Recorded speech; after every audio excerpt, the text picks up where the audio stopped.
I'm sorry, I meant to say Zelnaga Caverns, absolutely one of my favorite maps because of the little small backdoor that is here, and also Blistering Sands, even early in the beta. Love this one as well. You take out these rocks, especially as Zerg. Love to get in there with the mobility. There is a lot of room to cover back here. Now, for the Terran, that's great because he's got a lot of space to build in. But if you do end up taking those rocks down, it's just one more thing your opponent has to worry about. It's so annoying. It's like, God, the front, the back, the front, the back. And of course, just remember, QXC, the Zerg always prefer the back.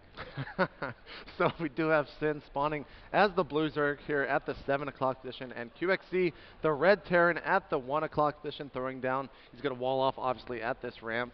But we'll have to see if Sin can do the damage here and take this game. Both players tied up 1-1.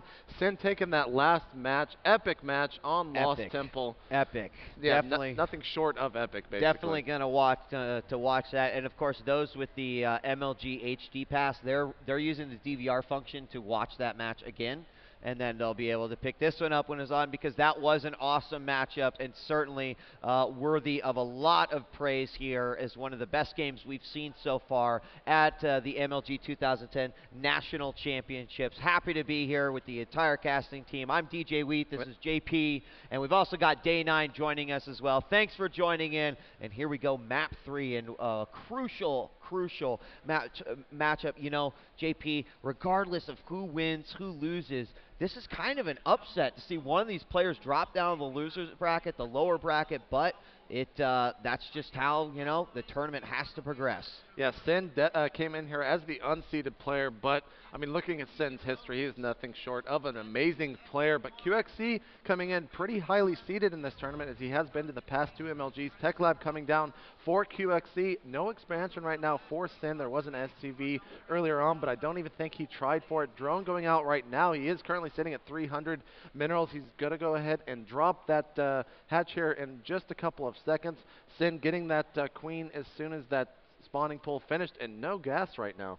Yep, and he's at 300. There the hatchery goes down. He's got a couple of lings coming out, and again, the whole concept of I'm going to build as little as I possibly can to get as much of an economic advantage as I can early on. We've got another drone heading back. Lings will chase out this SCV, and we have an Overlord going to the very, very back of the base here to this natural expansion. It's a great place to be. You can see when your opponent expands. You can count the minerals right there. And who knows, later on, it might be a great little spot for a Nidus or something to that effect. Not sure that we really see too much Nidus play on a map like this because there are so many other options. But with that positioning, it will not only give him good scouting, but it leaves open a few options later on. Roach Warren being thrown down there from Sin, as well as the gas.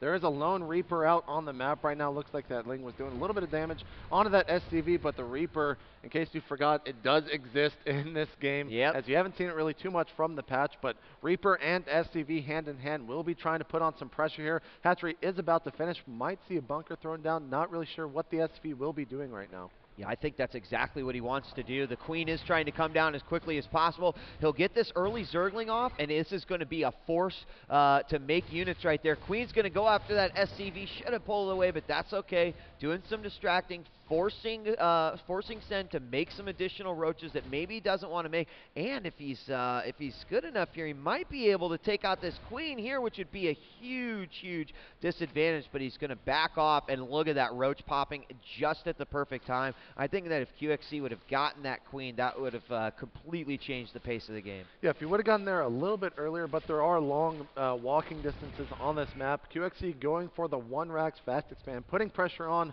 with that early Tech Lab from that 1 racks, and now going over here. Looks like we have 2 Reapers in the main of Sin, and he's going to try to take out that Queen. Not going to be doing any damage, though, as these roaches do have 4 range right now. Do so well against Reapers, so QXC will be falling back, but he will be taking his expansion. And this is what we like to call the Root Gaming opener. You usually see this in TVP, but QXC going to be using it in TVZ with putting some pressure on with those Reapers. And that Overlord from Sen is going to back off the moment he sees that that command center was flying over. He doesn't want to give up too much view right here. Marauders coming out as well, and we've got a bunch of SCVs moving over. We've got concussive shells going out on the table. These Reapers are actually still being very active on the map, and I kind of like that. You know, you get them early on, you do make an investment to get them, and so you might as well keep on using them, whether that's for scouting.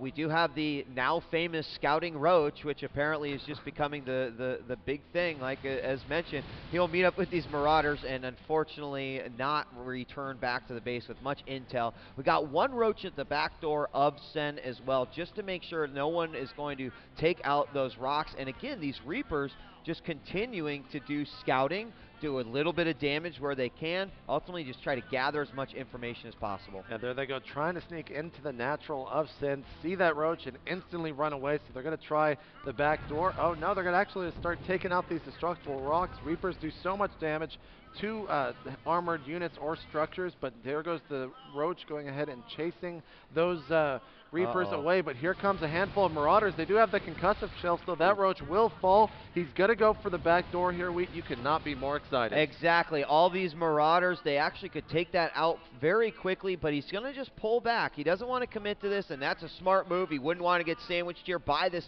super strong army that's coming out. Again, you'll notice sort of the methodology that we're seeing Sen use. He doesn't build any doesn't build any Zerglings, and then he goes ahead, he waits till he gets to speed, then a bunch of Zerglings come out. It's perfectly timed with all the Roaches, and now we've got the Zerglings attacking the back door of QXC. So although he's fairly well equipped here to defend this expansion, if they get through here, and here comes the supply depot, he's like, oh, this probably isn't that good right here. And this supply depot, I wish that it shot balls of energy out at my opponents, but it's just going to give me some vision. Those rocks are falling oh so quick, and Marauders and Marines moving into position, but this is a huge, huge army from Sen. Yeah, and there goes Sen. He's going to go ahead and run into the mineral line with those lings. If he does feel any pressure, he can simply run them out to join forces back with those roaches. But oh, we missed the Banelings. He's going to have to get those Marauders into the front of his army if he wishes to survive this attack. But there they go, killing a couple of Marines. There they go, blowing up. Are they going to get a couple of SCVs? Wow. Sen might just take the game right here. There's really no SCVs. I think that he has got it. I mean, not only did he take out all those Marines, but he also took out a ton of SCVs. Wow. You know, when he chose Blistering Sands, we talk about it before, you know, you pick a Kulash Ravine because you know what you're going to do on it.